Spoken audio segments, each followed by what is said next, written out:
कि ना संघर्ष ना तकलीफ तो क्या खाक मजा है जीने में, कि ना संघर्ष ना तकलीफ तो क्या खाक मजा है जीने में, अजी बड़े बड़े पत्थर भी थम जाते हैं जब आग लगी हो सीने में।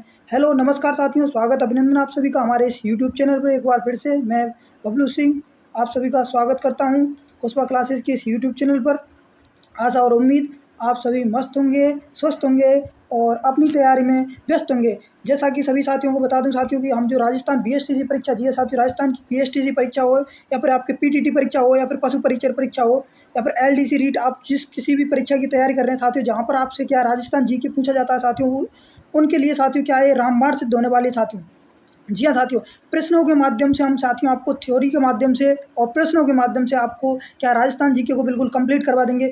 जो क्वेश्चन साथियों क्या है परीक्षा में साथियों पूछे जा चुके हैं, जैसे कि मान लीजिए कोई भी क्वेश्चन वहाँ से पूछा जा चुका है तो उसके इर्द गिर्द जो परीक्षा आपसे एग्जामिनर क्या है कि उसके आसपास से ही क्वेश्चन पूछेगा। वही इफेक्ट हमने तैयार किए हैं साथियों आपके लिए। बिल्कुल साथियों, ये आपकी परीक्षा में साथियों बिल्कुल सर्वोपयोगी होंगे साथियों और आप अच्छा स्कोर कर पाएंगे साथियों। तो देखिए साथियों, ये देखिए क्या है कि राजस्थान की सभी परीक्षाओं के लिए रामबाण सिद्ध होने वाली है।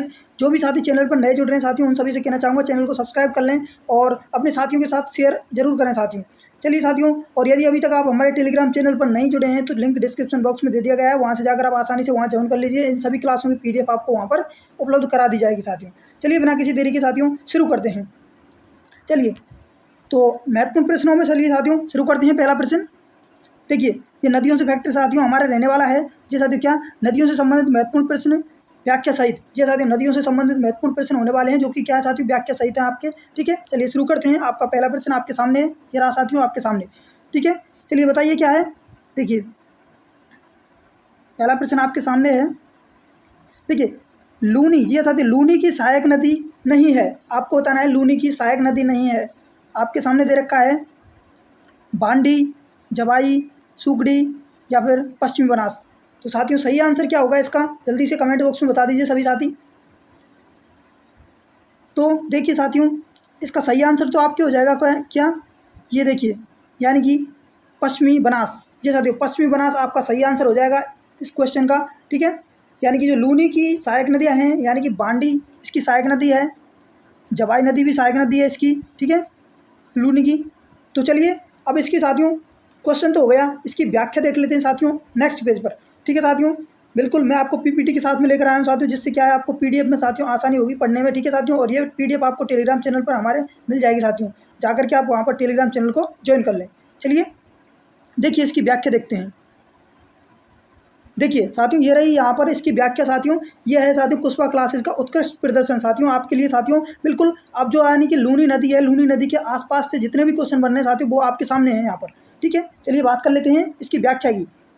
देखिए लूनी, ये साथियों क्या लूनी, लूनी की सहायक नदियों, जी साथियों लूनी की सहायक नदियों में लीलनी, जी हाँ साथियों एक लीलनी नदी है, लूनी की सहायक नदी सबसे पहले मिलने वाली नदी है। जी साथियों, सबसे पहले आपसे क्वेश्चन पूछ ले कि लूनी नदी की उस सहायक नदी का नाम बताइए जो कि लूनी में सबसे पहले मिलती है, तो वो साथियों आपकी हो जाएगी कौन सी, लीलनी नदी। ठीक है, अगला क्या है इसमें, इसकी सहायक नदियाँ बांडी है आपके, सुकड़ी है, मीठड़ी है, जवाई है, खारी है, सागी है। जी साथियों ये इसकी सहायक नदियाँ हैं जो कि क्या है कि पूर्व की ओर से एकमात्र नदी, पूर्व की ओर से एकमात्र नदी है जो कि जोजड़ी पश्चिम से जोधपुर में से आकर मिलती है। देखिए साथियों एक बार दोबारा से रिवीजन करता हूँ सभी साथियों के लिए, आपको आसानी से समझ में आएगा।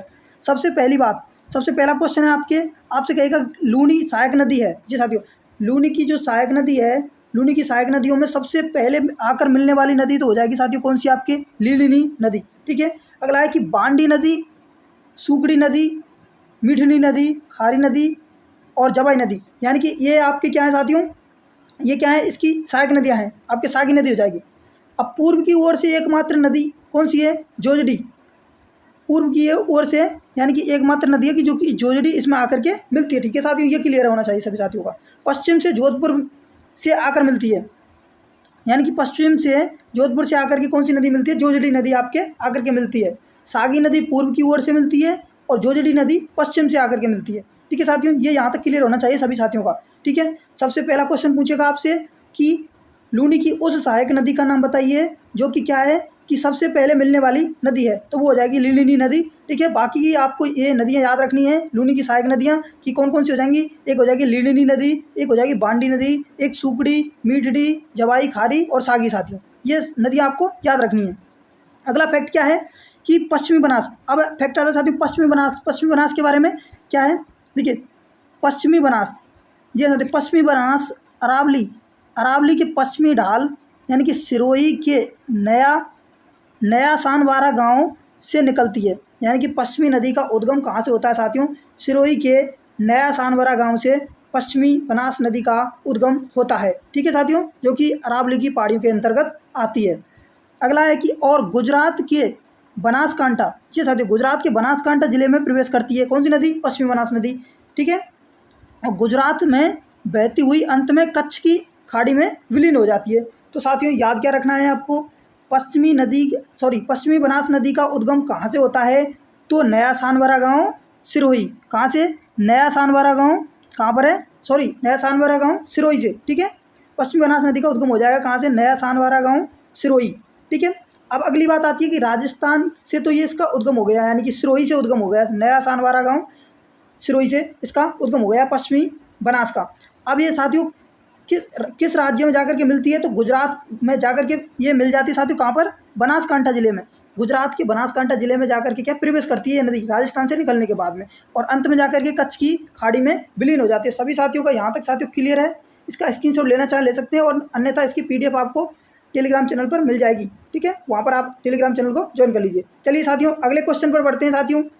ठीक है, चलिए ये देखिए अगला प्रश्न आपके सामने है, क्या पूछ रहा है कि चंबल नदी, ये साथियों चंबल नदी का उद्गम स्थल है। चंबल नदी का उद्गम स्थल आपको बताना है। आपके सामने ऑप्शन हैं, जनापाब की पहाड़ियाँ, ऑप्शन है मेहद झील, या फिर देवास, या फिर क्या खमनौर पहाड़ियाँ। ठीक है साथियों, तो जल्दी से सही आंसर बताइए, इसका सही आंसर क्या होगा साथियों। तो साथियों सही आंसर की बात करें इसका, देखिए तो सही आंसर तो हो जाएगा साथियों जनापाब की पहाड़ियों से। ठीक है साथियों, यानी कि सही आंसर आपका हो जाएगा जनापाब की पहाड़ियों से। चंबल नदी का उद्गम कहाँ से होता है साथियों, जनापाब की पहाड़ियाँ, और जनापाब की पहाड़ियाँ कहाँ पर है, MP यानी कि मध्य प्रदेश में। ठीक है, मैंने पिछली क्लासों में साथियों को बार बार समझाया था आप सभी को। ठीक है, जिन साथियों ने नहीं देखी क्लास में वो देख सकते हैं साथियों, अन्यथा नहीं तो ये हमने फर्स्ट सिरे से साथियों चालू किए हैं। आपकी राजस्थान की नदियाँ जितने भी क्वेश्चन बनते हैं और उसके आसपास जितने भी क्वेश्चन बनते हैं वो आपके सामने रखे जाएंगे फैक्ट के साथ में। ठीक है, चलिए आप बात कर लेते हैं इसकी थ्योरी की साथियों। चलिए थ्योरी आपके सामने रखते हैं। ये देखिए इसकी थ्योरी साथियों आपके सामने है। देखिए सबसे पहला फैक्ट क्या है, राजस्थान, जैसे राजस्थान की जो सबसे अधिक लंबी नदी, राजस्थान की सबसे अधिक लंबी है कौन सी, चंबल नदी। चंबल नदी की लंबाई मैंने आपको साथियों बताई थी 1051 किलोमीटर। ठीक है, इसका उद्गम कहाँ से होता है, तो उद्गम होता है मध्य प्रदेश के महू जिले में स्थित यानी कि जनापाब की पहाड़ियों से। याद क्या रखना है कि जो चंबल नदी है, चंबल नदी का उद्गम कहाँ से होता है, जनापाब की पहाड़ियों से। और जनापाब की पहाड़ियाँ कहाँ पर है साथियों, महू MP, महू जिला है साथियों मध्य प्रदेश का, जनापाब की पहाड़ियों से होता है। यानी कि राजस्थान की सबसे लंबी नदी कौन सी हो जाएगी साथियों, चंबल नदी। लंबाई कितनी है, 1051 किलोमीटर। ठीक है, और इसकी उद्गम की बात करें, चंबल नदी का उद्गम हो जाएगा कहाँ से, जनापाब की पहाड़ियों से। जनापाब की पहाड़ियाँ हैं साथियों MP यानी कि मध्य प्रदेश में। ठीक है साथियों, यहाँ तक क्लियर है। आगे देखिए, आगे है कि यह नदी दक्षिण से उत्तर की ओर बहती है। जी साथियों, यह नदी है क्या है कि MP से यानी कि मध्य प्रदेश से इसका उद्गम होता है, और ये दक्षिण से उद्गम हो रही है, और आपकी क्या है कि उत्तर प्रदेश तक जाती है ये, यानी कि राजस्थान से होते हुए तो उत्तर दिशा की ओर बहती है। ठीक है, उत्तर दिशा की ओर बहती हुई राजस्थान के चित्तौड़गढ़ जिले के चौरासीगढ़ नामक स्थान पर प्रवेश करती है। आपको याद रखना है कि जो ये आपके क्या है साथियों, चंबल नदी है कि उद्गम तो हो जाएगा कहाँ से साथियों, जनापाब की पहाड़ियाँ MP से यानी कि मध्य प्रदेश से। अब राजस्थान में ये किस जगह से प्रवेश करती है साथियों, तो वो आपको याद रखना है कि राजस्थान में चंबल नदी प्रवेश करती है चौरासीगढ़ चित्तौड़गढ़। ये साथियों चौरासीगढ़ स्थान है जो कि चित्तौड़गढ़ जिले के अंतर्गत आता है। तो यहाँ से क्या है, चंबल नदी राजस्थान में प्रवेश करती है। आगे है कि कोटा व बूंदी जिलों में होकर बहती हुई सवाई माधोपुर, करौली, धौलपुर जिलों में क्या है कि राजस्थान व मध्य प्रदेश के मध्य सीमा बनाती है। तो साथियों आपको क्या याद रखना है, सबसे पहले चंबल नदी का उद्गम कहाँ से होता है, चंबल नदी का उद्गम होता है आपकी जनापाब की पहाड़ियाँ MP से। ठीक है, अब राजस्थान में चंबल नदी कहाँ से प्रवेश करती है, राजस्थान में चंबल नदी प्रवेश करती है आपकी चौरासीगढ़ चित्तौड़गढ़ से प्रवेश करती है। ठीक है, अब इसका बहाव क्षेत्र आपको याद रखना है, कौन कौन से जिले आते हैं इसमें, एक आपकी चौरासीगढ़ चित्तौड़गढ़ हो गया, चित्तौड़गढ़ के बाद में साथियों कोटा के बाद में बूंदी, ठीक है। बूंदी के बाद में सवाई माधोपुर, करौली, धौलपुर, ठीक है। इस प्रकार से ये इन जिलों में बहती है, यानी कि ये चंबल नदी आपके इन जिलों में बहती है। कौन कौन से साथियों, एक बार फिर से देखिए, चौरासीगढ़ चित्तौड़गढ़, ठीक है, चौरासीगढ़ स्थान है चित्तौड़गढ़ में, ठीक है। चित्तौड़गढ़ जिला हो जाएगा, कोटा हो जाएगा, बूंदी हो जाएगा, सवाई माधोपुर हो जाएगा, करौली और धौलपुर, ठीक है। इन जिलों में होते हुए ये बहती है, ठीक है।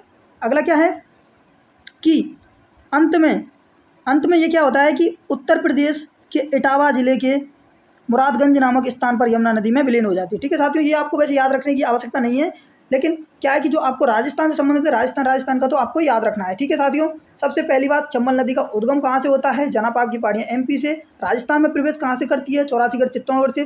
किन जिलों में इसका बहाव क्षेत्र है चंबल नदी का, तो चित्तौड़गढ़ हो जाएगा, कोटा, बूंदी, ठीक है, सवाई माधोपुर, करौली और धौलपुर, ठीक है। यह यहाँ तक आपको याद रखना है। सभी साथियों को क्लियर है, आगे बढ़े साथियों। चलिए अगले प्रश्न पर चलते हैं।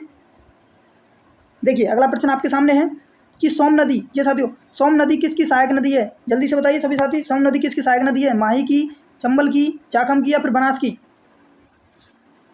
तो साथियों सही आंसर क्या हो जाएगा, जल्दी बताइए। तो इसका सही आंसर आपका हो जाएगा, यानी कि जो सोम नदी है, सोम नदी किसकी सहायक नदी है, माही की। ये साथियों सोम नदी किसकी सहायक नदी है, माही की, माही की सहायक नदी हो जाएगी, ठीक है। अब बात करते हैं इसकी व्याख्या के बारे में, ठीक है। चलिए अब इसकी अगली स्लाइड पर इसकी व्याख्या देखते हैं साथियों। देखिए ये आपके सामने है इसकी व्याख्या। देखिए कि सोम नदी उदयपुर में ऋषभदेव के पास बीछामेड़ा की पहाड़ियों से निकलती है, ठीक है। सोम नदी का उद्गम कहाँ से हो जाएगा साथियों, ये कहने का इसका मतलब ये है कि सोम नदी का उद्गम होता है कहाँ से, बीछामेड़ा की पहाड़ियाँ, कहाँ से, उदयपुर से। बीछामेड़ा की पहाड़ियाँ उदयपुर से होता है, जहाँ पर ऋषभदेव के स्थान है, बीछामेड़ा की पहाड़ियाँ, ऋषभदेव, उदयपुर से इसका क्या है, सोम नदी का उद्गम होता है। क्लियर है सभी साथियों का। अब बात करते हैं साथियों इसका बहाव क्षेत्र, ठीक है, कि उदयपुर, सलूम्बर व डूंगरपुर में बहती हुई डूंगरपुर के बेंडेश्वर में माही में मिलती है, ठीक है साथियों। तो सोम नदी क्या हो जाएगा, कौन कौन से जिलों में बहती है, उदयपुर, सलूम्बर और डूंगरपुर जिलों में, ठीक है। उदयपुर, सलूम्बर और डूंगरपुर जिलों में होकर के क्या साथियों, ये आपकी कौन सी सोम नदी बहती है, ठीक है। और अंत में जाकर के माही नदी में ये विलीन हो जाती है। किस स्थान पर होती है साथियों, बेंडेश्वर में, बेंडेश्वर स्थान है, ठीक है, बांसवाड़ा में, ठीक है। वहाँ पर जाकर के क्या है साथियों, ये विलीन हो जाती है किसमें, माही नदी में, ठीक है। अगला क्या है, इसकी सहायक नदियाँ देखिए, सहायक नदियाँ हैं, जाखम है, गोमती है, सारनी है, टिंडी है, ये इसकी सहायक नदियाँ हैं, ठीक है साथियों। किसकी, सोम नदी की सहायक नदियाँ, जाखम, गोमती, सारनी, टिंडी सहायक नदियाँ हैं, ठीक है। अगला क्या है, उदयपुर यानी कि ऋषभदेव में इस पर सोम कागदर और डूंगरपुर में इस पर सोम कमला अम्बा परियोजना बनी हुई है। ये साथियों यानी कि सोम नदी पर ऋषभदेव यानी कि उदयपुर में देखें तो सोम कागदर परियोजना है और डूंगरपुर में देखें तो सोम कमला अम्बा परियोजना स्थित है, ठीक है। यहाँ तक सभी साथियों को क्लियर है, सभी साथी इसका स्क्रीनशॉट ले लीजिए, ठीक है। आगे बढ़ते हैं अगले प्रश्न पर। और साथियों क्लास पसंद आ रही है तो साथियों क्लास को लाइक करें और अपने साथियों के साथ शेयर जरूर करें साथियों, ज़्यादा से ज़्यादा संख्या में साथियों आप सभी साथियों को अपने को जोड़िए यहाँ पर। चलिए अगला प्रश्न देखिए कि अगला प्रश्न है कि कौन सी नदी आयड नदी के नाम से जानी जाती है, कौन सी नदी है जिसको आयड नदी के नाम से जाना जाता है। ऑप्शन है आपके सामने, कोठारी, बेडच, बांडी, सुगड़ी। तो साथियों सही आंसर क्या होगा, जल्दी कमेंट बॉक्स में बता दीजिए सभी साथी।